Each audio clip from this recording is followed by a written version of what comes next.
A graça e a paz, meus queridos irmãos. Bom estarmos juntos para meditarmos na palavra do Senhor. Eu gostaria de ler com você o Evangelho de Mateus, capítulo 14, a partir do verso 22, que nos fala assim. E logo ordenou Jesus que os seus discípulos entrassem no barco e fossem adiante para o outro lado, enquanto despedia a multidão. E despedida a multidão, subiu ao monte para orar à parte, e chegada já à tarde, estava ali só. E o barco estava no meio do mar, açoitado pelas ondas, porque o vento era contrário. Mas, à quarta vigília da noite, dirigiu-se Jesus para eles, andando por cima do mar. E os discípulos, vendo andando sobre o mar, assustaram-se e, dizendo, é um fantasma, e gritaram de medo.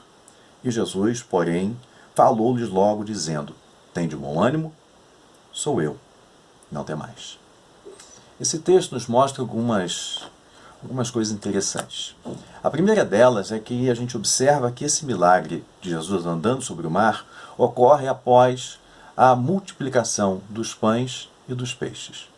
Após Jesus ter alimentado uma multidão. E o texto nos fala que era cerca de 5.000 homens, sem contar mulheres e crianças. Então, o contexto que os discípulos estavam vivendo ou convivendo era um momento de grande milagre. Jesus, então, ordena que eles partam para o outro lado para, posteriormente, depois de Jesus ter despedido a multidão, encontrar com eles.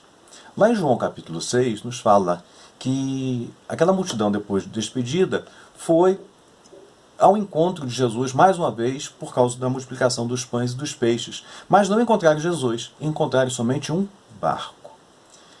Aí a gente observa a primeira lição que a gente aprende. Que os discípulos queriam que Jesus se encontrasse com eles? Sim. E o que eles fizeram? Deixaram um barco para Jesus se encontrar com eles. O primeiro erro que a gente comete muitas vezes é achar que Jesus ele age de forma natural nas coisas sobrenaturais. É achar que Jesus ele pode vir ao nosso encontro da maneira que eu acho, da maneira que eu penso, como eu gostaria. Eles deixaram o barco, usaram de uma lógica. Eles não erraram nisso. Mas só que Jesus quis mostrar para eles, naquele dia, que ele era o Deus encarnado, Deus Todo-Poderoso. A segunda coisa que nós aprendemos aqui é que Jesus ordena que eles partam e o encontrem do outro lado do mar. Jesus sabia que havia uma tempestade, mas mesmo assim Jesus os mandou para o meio de uma tempestade. E por que Jesus fez isso? Porque lá em João capítulo 6, no verso 14, 15, nos diz que a multidão queria proclamá-lo rei, porque viu a multiplicação dos pães e dos peixes. E começaram a falar, este é o profeta, este é o rei que estávamos esperando. Muitas vezes, a multidão tem uma visão distorcida de quem é Jesus Cristo. Acho que Jesus é um político, é aquele que bota somente o pão e o peixe sobre na nossa mesa, aquele que enche o nosso estômago de comida, aquele que nos dá somente as bênçãos. Quando, na verdade, Jesus ele não veio para ser rei nesta terra, como os homens pensam. Jesus veio para reinar, mas no coração do homem. E os discípulos poderiam ser contaminados com aquela ideia política de Jesus. Quantas pessoas têm visto Jesus como um marxista, como um socialista, como um comunista? Pessoas estão distorcendo a palavra de Deus. Pastores veem Jesus como um político. Tentam, muitas vezes, utilizar da religião como política. Essa visão distorcida de Jesus tem causado um grande estrago em relação à visão real de Jesus Cristo, como ele se revela para cada um de nós na palavra de Deus.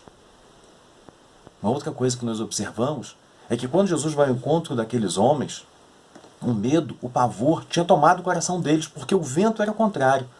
Nós temos ventos contrários na nossa vida. O crente em Jesus não é porque ele é um servo do Senhor que ele não vai ter dificuldades, não terá problemas, não terá adversidades.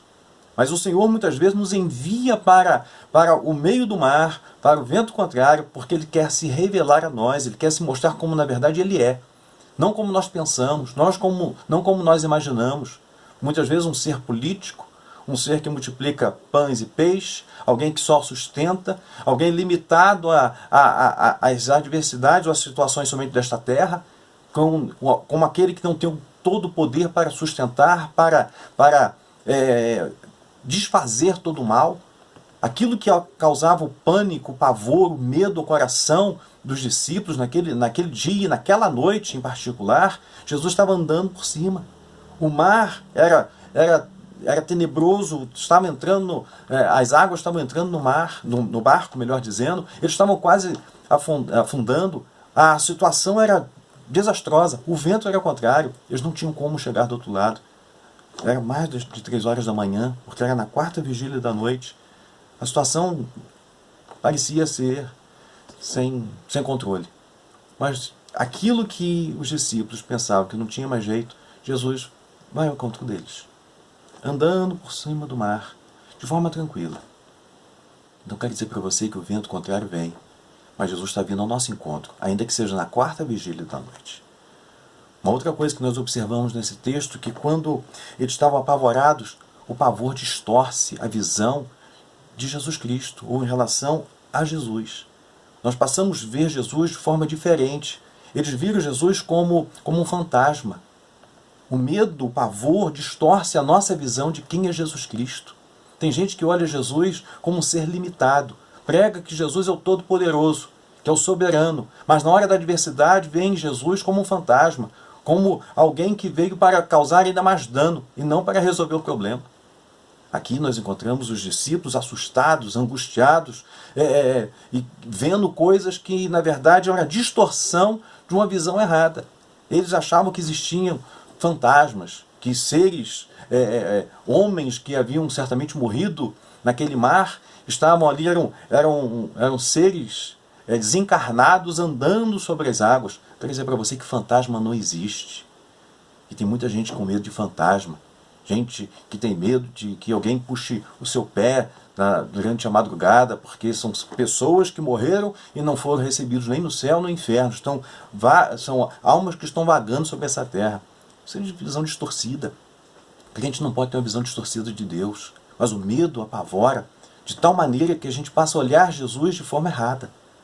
Uma outra coisa que nos chama a atenção, lá no Evangelho de Marcos, quando fala sobre esse texto, diz que Jesus queria passar-lhes à frente, mas eles continuavam remando, com medo, assustados. Irmãos, Jesus quer tomar a direção, quer tomar a frente, Ele quer acalmar a tempestade, e nós estamos fugindo de Jesus. Não é um momento de fugir dele, é um momento de ir ao encontro dele. Tem gente que reclama de Deus, quando Deus está agindo, quando Deus está movendo, quando Deus está quer tomar a dianteira, quer tomar a frente. Não fuja de Deus, deixa o Senhor tomar a frente da sua vida, dessa situação que você está enfrentando, desse problema que você está enfrentando hoje. Hoje é o coronavírus, mas o coronavírus é mínimo diante de tantos outros problemas. É o desemprego, são outras doenças, é a crise conjugal, é o problema maior muitas vezes que surge que a gente não sabe nem como lidar, mas Jesus quer tomar a frente. Agora deixa o Senhor tomar a frente. E Jesus tomar a frente não quer dizer que vai tudo bem. Às vezes o vento vai ser contrário, a tempestade vai ser muito grande, mas o Senhor quer tomar a frente. Deixa o Senhor tomar a frente desse seu problema, entregue para o Senhor. Uma outra coisa que nos chama a atenção é quando Jesus se aproxima, Jesus acalma a tempestade, não física, mas do coração dos discípulos, porque ele diz assim: não temais, sou eu. A primeira coisa que o Senhor faz naquele momento, eles pensam que é um fantasma, o Senhor diz assim: tem de bom ânimo, sou eu, não temais. Tem de bom ânimo, renove o ânimo, renove a fé. Busque o Senhor, olhe que é o Senhor que está querendo entrar no seu barco para acalmar a tempestade do seu coração. Muitas vezes nós ficamos tão assustados que a gente não consegue ver a ação de Deus, a graça de Deus, a misericórdia de Deus. Nós ficamos tão assustados com a situação ao nosso redor que nós começamos a olhar e dizer: não tem jeito. Tem jeito sim. Deixe o Senhor acalmar primeiro a tempestade do seu coração. O medo distorce a nossa visão. O medo faz com que a gente corra e não permita que a solução venha, que é o Senhor Jesus. O medo faz com que o nosso coração fique tão apreensivo que nós não conseguimos ver a solução. Quando Jesus, na verdade, é a solução, nele nós encontramos o renovo, nele nós encontramos a paz. A tempestade dentro do nosso coração é muito maior. Por isso, quando alguém está nervoso, diante de um problema, nós tentamos acalmar a pessoa.